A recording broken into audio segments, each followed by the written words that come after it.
Welcome to the Master Passive Income Show. My name is Dustin Heiner, and I'm here to help you learn how to quit that JOB, that just over broke job, by investing in real estate so you never ever have to work a job again. Today, I'm super pumped to bring on a student of mine who has actually went from 0 properties to 9 units in 12 months. It's been phenomenal seeing him be successful, and he's buying 2 properties at the same time. It is awesome. You can do it too. All right, let's start the show.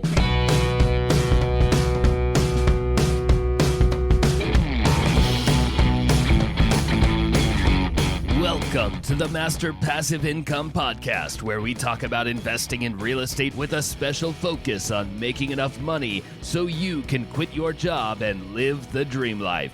And now, here is your host, Dustin Heiner.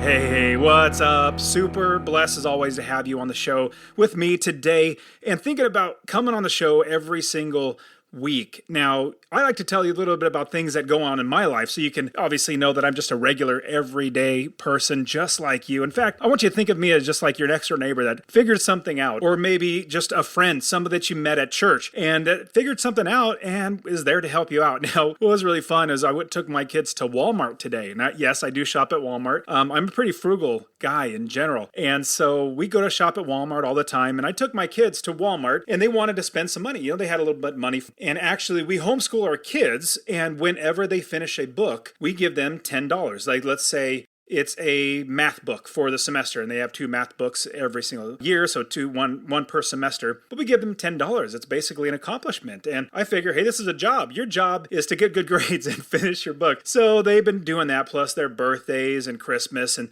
they've been saving their money. And it was so fun. My oldest son, so he is our second born, he is 13 years old now. He came to me and said, in the middle of Walmart, literally at the toy area, all the toys, they see all the Nerf guns and all that sort of stuff, and they're looking at everything.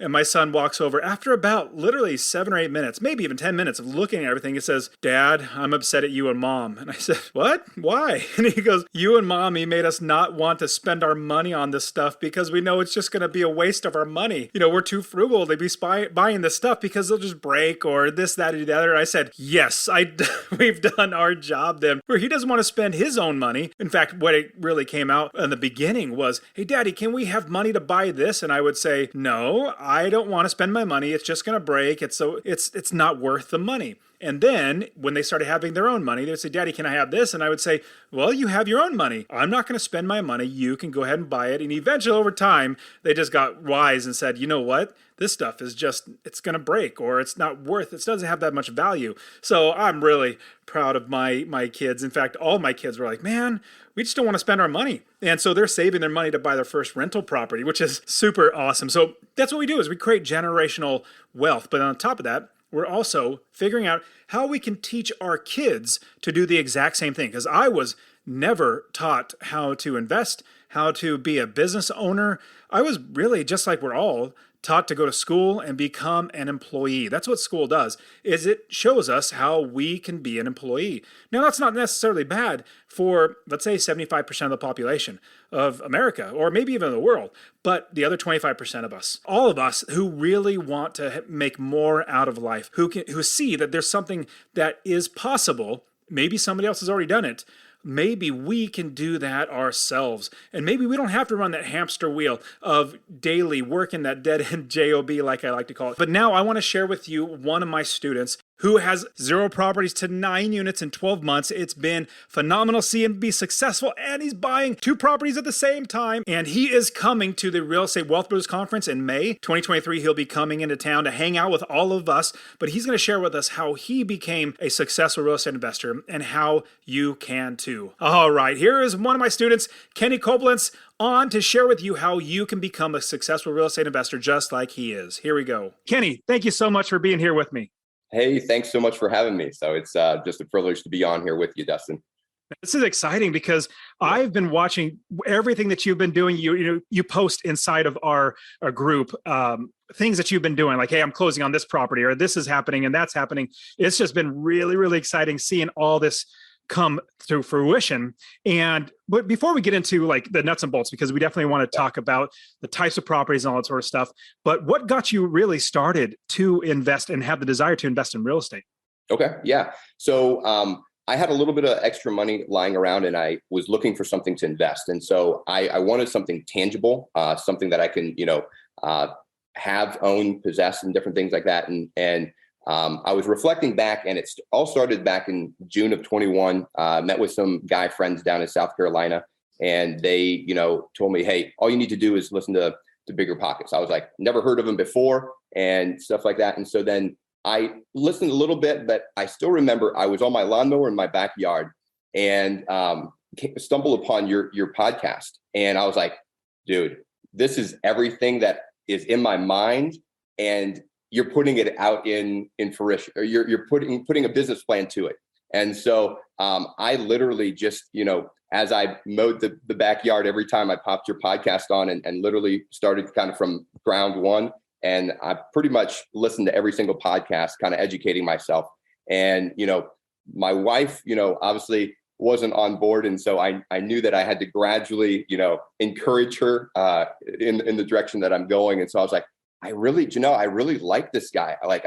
I like his attitude and just his approach to everything. It's not a get rich quick scheme, but so that was really just kind of the, it clicked with me. It made sense in how you're approaching business. I'll back up a little bit. Back in 2017, we bought a property that was kind of out of our budget, but the only reason I purchased it was because I seen this little 30 by 120 shop that was detached to it. And I was like, we can make money from that.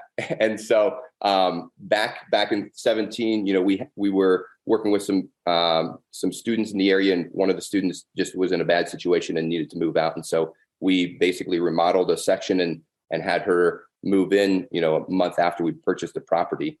But then after hearing your story and kind of your business plan, made everything official. So that was, that all started back in June in 21. And by August, I had set up my LLC after listening to all your podcasts and signed up for the coaching and the classes and was kind of on my way. So, yeah, so that's kind of the basis, the beginning of my story. So I love it, man. And it's actually fun too, because I've had lots of students that come into either the membership or do the one-on-one coaching, and they come from the podcast and they listen to it. And the reason why I started it was to just share with people that regular everyday people like you and me can invest in real estate. Like there is nothing like crazy about it. We can do it. And so I'm really, really glad that, it's really helped you. But then at the same time, you have taking action. That's a big thing. A lot of people, they get stuck in analysis paralysis. They start hemming and hawing and like, oh, what about the market? If it does this, that, or the other. But what it really comes down to is we're investors. We make money if the market goes up, down, or sideways. So I am so excited to see all that you've been doing. Now, walk through just an overview of your inventory, because we talk about building the business first. What is your inventory? What do you have as your portfolio? Okay. So that barn that I told you about before. So I incorporated, we remodeled, did some additional remodeling to that back in 2020. And so we have 2 rental units in that building right now. So we have a short-term rental, an Airbnb that's been doing really well. And then a long-term tenant who's been in there for a year and a half now. So those are the first 2 that I kind of brought into my LLC. And then starting in January, I purchased my first house. So still remember it, this is a fascinating story as well, because, I never heard of wholesalers, until your show. And so I was like, dude, I want to find out what a wholesaler is. And so I did some investigation and found some contacts and just, wasn't ready to buy yet, but wanted to just kind of start, like you said, start that ball rolling, because I never know when I'm going to be ready to, to pull the trigger. And the first property that I got was a property that I was like, I knew the area, and I was like, you got to be kidding me. And so I was like, I talked to my wife, and by this time I had kind of, gradually encouraged her, and she was kind of on board. She was like, okay, yeah, I think if you go ahead with this, if you, go slowly, I think, she's on board. And so I reached out to the guy and said, hey, I am interested. And at that time he said, I'm sorry. Some other wholesaler got it, because they were outbid or something like that. So I was like, okay, no problem. Not meant to be. And then this house just kept coming back to my mind. And probably like 2 or 3 weeks later, I text the guy and I was like, hey, just gonna throw this out there. Is this house still available? He was like, it won't hurt to ask. I'll go ask. And ended up everything had fallen through and the property was still available. And so I purchased my first property for $35,000. And so it was kind of I think my first one was kind of the biggest home run that I had. So so then from there, I have just been kind of continuing to watch properties, and had a package of 5 that looking back, I wish I would have probably bought, but I wasn't ready yet, and it was a little bit out of my budget. But then in October, I had found a couple properties, and so really started to, I was ready to purchase some more. So I was putting offers in, not thinking that many are going to stick, because I love your mindset. Make sure that you buy equity, you make money when you buy the houses, and so I'm a stickler for that. I never pay full price for things, and my wife kind of gets on me about that as well. It's like, don't negotiate. If you won't get it if you don't ask. So absolutely. So I went in, making a couple offers, definitely got blown off by several, but then, a couple stuck. And before I knew it, I was in a contract for 3. And so through the process of the inspections and all of that, one of them got weeded out. It was kind of a lot worse than what I thought it was. But then I was able to close on the other 2. But then prior to that, it was basically in the same week, there was one other building that I saw that kind of interested me. It was a quadplex. It was in a good location, and I'm not sure why it was so cheap. And I talked to my realtor, and I was like, hey, I'd like to make an offer on that as well. And so it was listed for 120, I believe. And I ended up offering 115, so 5 under. And it was in the middle of this, market, hype and different things like that. She said that evening there was 4 other offers made on the property. So I was assuming I'm probably not going to get it. And I want to pause for a quick second and share that, honestly, I really want you to invest in real estate. My new goal in my life, my first goal was to quit my job in 10 years, and I did that, accomplished that at 37. Now my new goal is to help 1 million people invest in real estate. So 2 things I would ask from you. Number 1, if you get anything out of this episode, please share it with somebody else. Just say, hey, check out Dustin at Master Passive Income. He really wants to help 1 million people to invest in real estate. That's number 1. Number 2, I want to get you to invest in real estate. Get my real estate investing course absolutely for free. Text the word rental, RENTAL, to 33777. Rental to 33777. I'll literally give you my course, show you how to find an area of the country to invest, how to build the business first. I always talk about that, and how to find the right properties, how to make sure you're getting experts to do the work for you, and scale the business to where you're making $250 or more in passive income. Scale it to quit your job.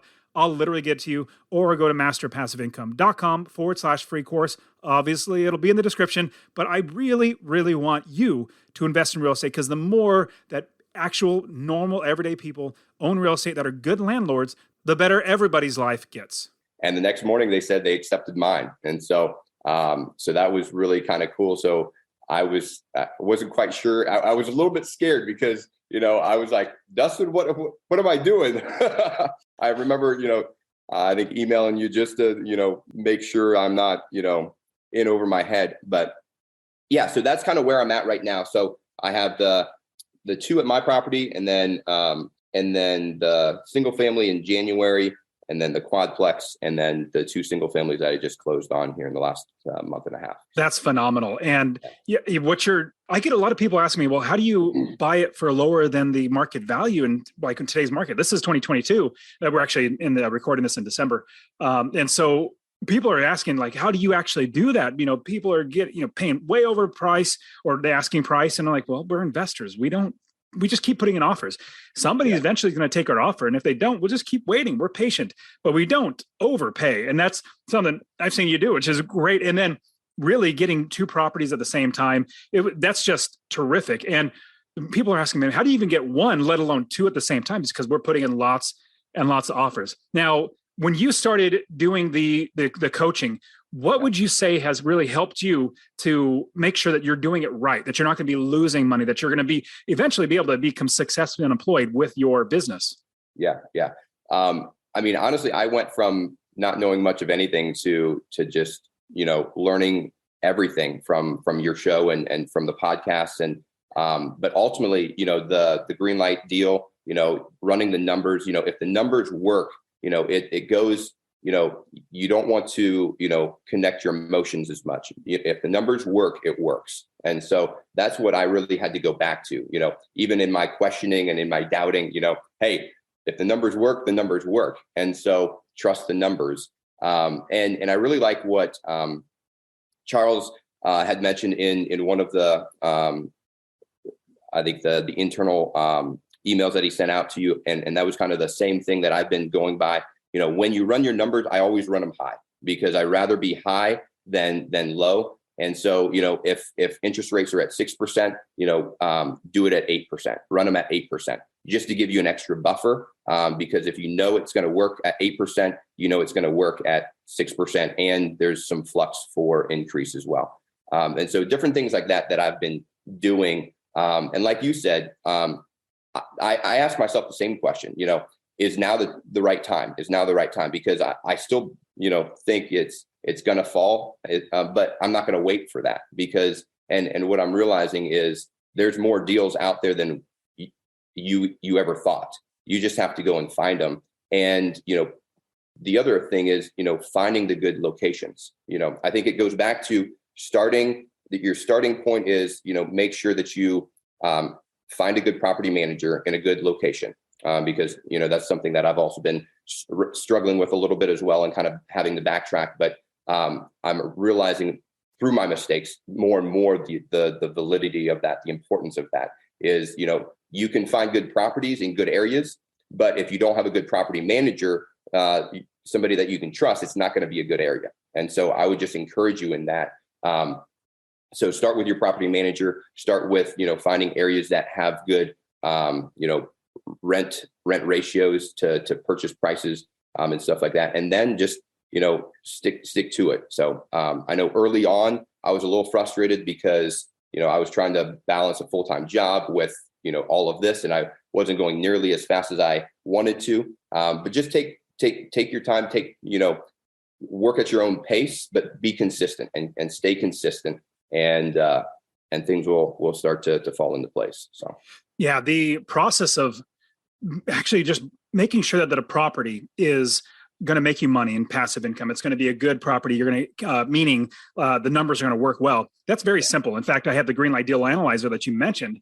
But literally, it walks you through. Like you just put in a couple numbers and it pops out the information, like the ratios that you need. Do you have enough passive income? Are you capturing equity? It even helps you to negotiate. It gives you like an idea of where you might want to start negotiating. And so that process is actually very simple. But what you said, which was actually much harder, especially if you have a full-time job and you have a family and you're really, you have to build another business. That's the hard part, is building the business, making sure we're finding the right people in the business, finding the right property managers, finding literally everybody to make sure that the business runs on its own without us. Now, what were some hurdles that you had to jump over, or some maybe lessons learned as you've started building your business and now looking back and say, man, this is what I have now. I'm acquiring these quadplex, I'm getting these single family homes. Or in the past, would you say that was a big leap in your brain of like, I jumped over this hurdle or this lesson learned? Yeah. Like I told you, I think at the beginning of the show or before we got online, this is a learning process through and through. And so I'm learning every single day as I'm going. But some of the hurdles that, I've had to walk through is, I had a property manager, really kind of frustrated with him, stopped communicating well and am not getting payments on schedule the way that, I should be. And so, I'm in the process of, going back to, my other contacts and revisiting that. And so that's been one of the major hurdles. The two properties that I have been managing myself, those are going well. And then also, starting to implement, working with Avail and kind of simplifying those processes. So that's been really nice just to, begin to simplify and understand the business concept a little bit more instead of doing a lot of hands-on, stuff. So, but one of the other big hurdles for me is, so the next phase in my education is financing. So, the first portion of my financing has been through, I was able to get a decent sized HELOC on my home. And so that's what I've been using to cash off and to, negotiate deals with some of these properties. And so that's been working really well. And especially with the way that interest rates are continuing to go up, I have the flexibility to still come in with a cash offer with the high interest rates and different things like that. And so I think that's honestly why I was able to get the quadplex, is because I had a cash offer, which I was able to use with my HELOC. So, but another hurdle that I had was, the furnace went out. And so, I actually just this morning, I had a furnace go out. And so, I'm in the midst of doing, property managing, changing and stuff like that. And so I had to manage that myself a little bit. So the first thing, I'm learning is, make sure that you get a couple different quotes, because I had another furnace that had gone out with my property manager. He came back, he was like, hey, it's going to be $2,700. $3,200. And so I was like, that's a little high for me. Let me in my contract, I have, if it's over $1,000, I'll need 3 different quotes. And he didn't give me 3 quotes. And so I was like, hey, you get 1 quote and I'll get another quote. And that makes 3 quotes. And so I was able to get one for 25. And then he came back with one for 27. And so, I saved, $500, $600 that way. And so, all those little things make a big difference in the long run. And so make sure that, you also stay on top of your property manager until you really establish that trust with him and they understand kind of your business philosophy and how you run things. So I would just say, hopefully you can find one that you don't have to stay on top of all the time.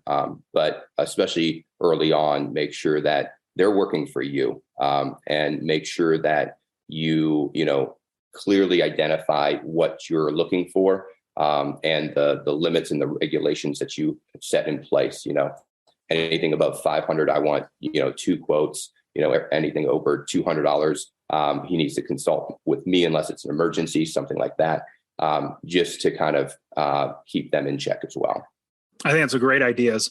And for me, I always watch over my property managers, and sometimes I kind of take my eye off the ball. In fact, I think it was like a couple months ago. Let's make this year your best real estate investing year ever by coming to the Real Estate Wealth Builders Conference. And the Real Estate Wealth Builders Conference is where you can join hundreds of real estate investors and over 40 expert investor speakers and learn how to have an amazing success in your real estate investing business. The Real Estate Wealth Builders Conference is not like any other conference out there. This is a no sales pitch conference where the entire 3 days event is all about you and helping you to meet expert investors, teaching you how to invest and join a huge community of hundreds of like-minded real estate investors. And because you are a part of the Master Passive Income podcast, I'm giving you 20% off your Rubicon Pass. That's right. Get 20% off of your Rubicon Pass by using the promo code MPI20, MPI20. You need to be at the Real Estate Wealth Builders Conference. Join us in the heart of downtown St. Louis, March 14th through the 16th for a transformative 3-day event that's more than just a conference. It's a community of investors. Get your pass. Go to rubicon.com, REWBCON.com, and use the promo code MPI20 to get 20% off of your Rubicon Pass. I even released a podcast episode where I was talking about, man, I took my eye off the ball and some things just came up, expenses, things happen. I was like, oh my goodness. Or, a tenant's staying there 2 months longer than they should have. We should evict them. Things like that. When you take your eye off the ball of managing your manager, then bad things start to happen. So you always need to be watching, but nobody's going to care about your money more than you. And so you need to watch out for that. And I love getting multiple quotes too, because not just the price is good. You want to get that down, but you also have different eyeballs looking at the problem. And because I've had this countless times. In fact, in Ohio, it's notorious. If you have a furnace that's older than, like, let's say 25, 30 years old, every single new company will come in and say, oh, it's not working, replace it. That's the first thing they'll say is replace it. Well, if you find somebody that actually knows how to repair these, you'll actually find somebody that's going to be worth their weight in gold, because I have one, his name's Bill. I have one furnace guy, and he's an old guy. I think he's like 65, 70 years old, and he's still trucking around and still fixing furnaces. But every single time, like almost, I would say, yeah, like literally every single time, some new company comes in and says, hey, replace the furnace, I call up Bill. Hey, Bill. And well, it's usually my property manager calling up other people, but now I always tell them, call Bill first and do that. But because I built my team, I built my business up first, I found Bill. And Bill, every time he'll go in there, oh, you don't need to replace it. It's just, this $20 part and a little cleaning, and we're good. And it's like, $50 for the call. I'm like, done. That's awesome.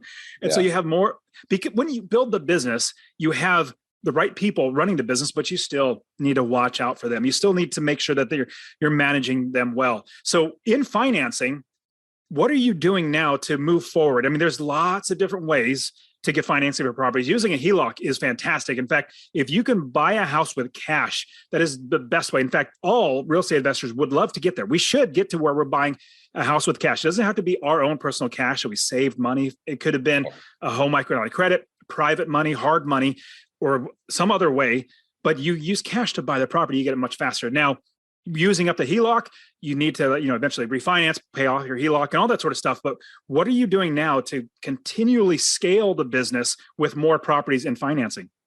Yeah. So I actually am meeting with a couple different local banks because I have a friend in commercial banking. And so I want to pick his brain a little bit about, he was telling me about a product about commercial loan that will also be tied to a commercial line of credit, so that, I can, I'm really new at that. So I have not a whole lot of information on that, but setting up a meeting with him to just, kind of figure out what that looks like. And then I'd also like to start doing some private money as well. I've already been, throwing the word out, like you said, I love, I'm an investor, and then I do everything else on the side. But as you say, as you have those conversations, I've had a number of different conversations with individuals who, I've discussed that I invest in real estate, and they're like, oh, what do you do? And so we get in conversation, and before I know it, I learned something from the conversation. And, just the other day, I had a conversation like that where this gentleman's been investing for 6 years, same area, and, had a property manager and said, hey, I just, changed property managers. And, I was like, oh, your old one doesn't happen to be this guy. And he was like, actually, matter of fact, it is. So just kind of, different conversations, you begin to discover that there's more people out there that are doing something similar to you that you can learn from, that you can, pick each other's brains. And so I'd love to, so in doing that, I, threw the word out and had a couple individuals already come to me and say, hey, I'd love to invest. I'm not necessarily into doing it myself, but I'd be willing to give you money. So that's kind of my next phase as well. A couple different options that I'm looking into, but I think now with 9 properties, I can present a portfolio and kind of give them the numbers, give them before and after, because I did some, completely remodel on the first home, and then in the process of remodeling the last 3 that I just purchased. So yeah. I think it's great. And you're finding great ways to finance your property. So instead of actually having your home equity line of credit, using your savings, whatever it might be, like that you have at firsthand, but there are other ways, like having a business line of credit, having private money lenders, hard money lenders. So you're coming to RubeCon, right? Yeah, in May. Yeah. Awesome. I have a good friend of mine. His name's Felipe. He loves helping people get business lines of credit, commercial lines of credit, business lines of credit.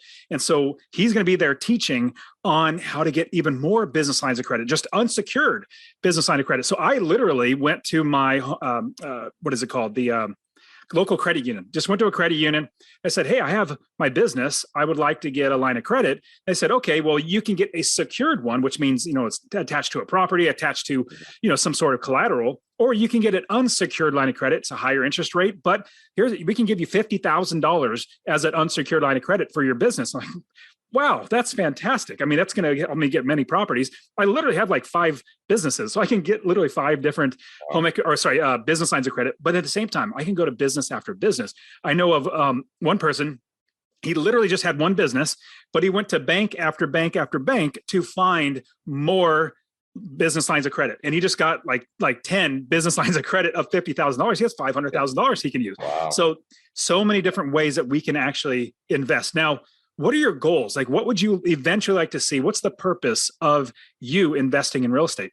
Yeah. So, I mean, the number one purpose is, successfully unemployed, is to be able to provide for my family. But then, as a family, we love traveling. My wife also has a bunch of health issues. And so I'd love to get her, more medical attention, that she needs. And so that's a big drive as well, to really keep increasing the business. I also work for a couple nonprofits. And so we believe in giving back. And so that's kind of another goal of ours is, as we scale this business to be able to give back more and more, stuff like that. So does that kind of answer your question? It sure does, especially being successfully unemployed. That was my number one goal, is making enough money in passive income. Now, you said it was your wife that has illnesses? Yeah. So we had long story short, we had our first child at 25. We went into labor at 25 weeks and she was born at 27 weeks. And so she was born 2 pounds, 7 ounces, and has just really been a miracle. She just turned 10 and is playing softball. Praise the Lord. And just highly energetic young lady, beautiful young lady. So, but then because of that, we discovered a lot of medical issues in my wife. She had some massive blood clots in her legs, and that she's dealing with for the rest of her life. And then some back issues and stuff like that. So, love to get, just some extra medical attention for her. And then, we've adopted a boy, and he's 4. And so we are continuing to, and we're also looking to possibly do some fostering as well. So, being successfully unemployed will really help us to be able to free our time to be able to invest in some, more people ultimately. That's great. After the call, I'll get her name so I could be praying for her and praying for you guys. That. Yeah. Yeah, this is great. So next steps for you, is it to continually build in the same city? Or because I know people always ask, where should we invest? And you're in Ohio. Are you looking to continue in that area? Are you looking to branch out to other states? What are your thoughts there? Yeah. So my initial goal, just goals from number perspective was, about 10 in one area, and then, move to another area just to diversify, because I'm all about diversification and stuff like that. So that is kind of the next step as well, is I want to, begin to, we lived in South Carolina for a while. So I have a heart for the South. I love the South, Southern hospitality. And so I'm probably, just from a personal perspective, wanting to start looking down South somewhere to try to get another location. So I that would be one of the next steps in the scaling. And then, with the financing, figuring out financing, growing in that is another step. And then also, having to kind of figure out the property management, get that all figured out as well. So, yeah. That's great. And I know a lot of people ask me the question, like, when should we find a new city? I personally don't like having all my eggs in one basket. I like having lots of baskets, so that in case something happened to one property manager, I'm not having to worry about feeding my family. And so that's smart. And moving on to another area would be great. But at the same time, you also have short-term properties as well. And that's why I want to quickly talk to you about that, because I love buy and hold. So it's not just long-term rentals. Like, I love long-term rentals, don't get me wrong, but I love midterm as well. I love short-term. I love multifamily, where we're buying and holding these properties for a very, very long time. In fact, want to give my kids, like, generational wealth. So talk to me about your short-term rental property that you have. Yeah. So the short-term rental property, we had a friend from Ireland stay with us. And so we ultimately had remodeled it for her. And because of visas, she'd go back and have to renew. And then, she got stuck in Ireland for, a year and a half through COVID. And so we were like, hey, let's Airbnb it. And so that's when we started. And it's been a big hit. It's, 2 to 3 times the amount of what long-term rent we can get out of it. And now what I'm doing is I'm looking to, create a website for it. And our occupancy is about 50%. And so now my goal is I want to try to get that occupancy up to about 80 to 95% occupancy and grow it that way. But that's been a huge success. We have, nothing but 5-star ratings. And so it's been a lot of fun. I would say just some tips that I would give for short term. Find something that's of minimal value that surprises your guests, that you don't list online, different things like that. Something simple just to make it more personal. That's something that we've done and we've had great success with. A lot of people mention it in their reviews and different things like that. But it's just when people are looking for, Airbnb or a place to stay away from, large hotels, they want, something personal. They want something a little bit unique and different. And so I think finding something like that is a great marketing, expense that you can write off. And so we've had great success with that. So, but yeah. What example? Could you give a quick example of what that would look like? So yeah. So like we're in Amish country. And so, we do baked goods. Do you have a butter churn? Actually, that's a great idea. I should, my wife would want to stay there. She would love she loves everything about Amish. And so she was like, well, we could go move over there. Yeah. Yeah. So, but yeah, so we get some local baked goods and just say, hey, here's some local treats for you guys. Hope you enjoy. And try to put a Post-it note or something like that on it. And so, yeah, just kind of make them feel at home. And that's very thoughtful. That's been another, the other big thing that, I never really realized, but we get a lot of compliments of is we have a man drawer. A man drawer. Okay.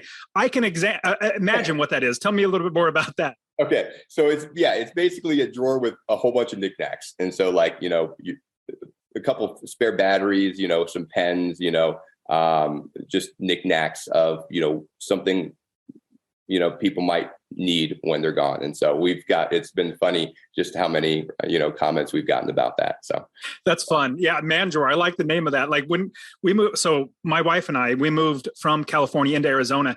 We moved into one of our rentals. It's a really, relatively small house, 1,215 square feet. And so we're eventually going to buy something a little bigger when the market does change a little bit more. But anyways, we have limited kitchen space and drawers.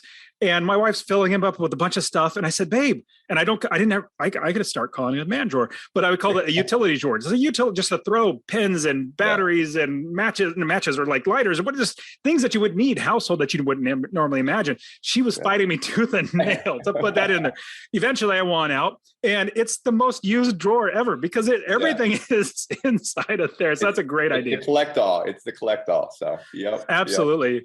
Man, Kenny, this has been great. Now, hopefully everybody, so you listening to this show, you need to realize that Kenny and I are just regular people.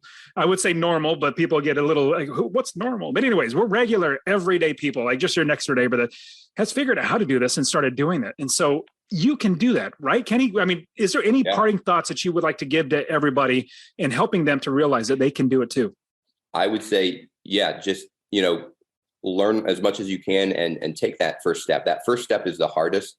But take that first step. I never imagined that I'm where I'm at today, only about a year later, after starting in. But I would also say, I love what Dustin says, live frugally. It's live today, save up as much as you can so that you can do this investing and make wise decisions. And then, in the end, it's going to pay for itself. So, I love it. Thanks, man.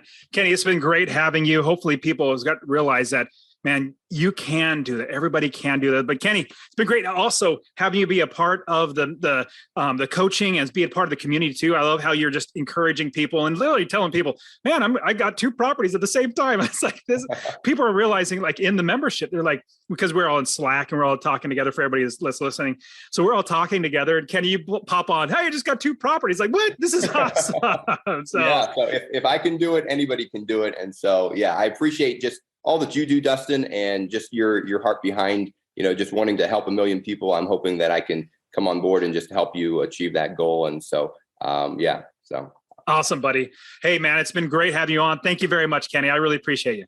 All right. Thank you, Dustin. And that is it for today. Go ahead and get my free real estate investing course. Text the word rental to 33777, RENTAL to 33777.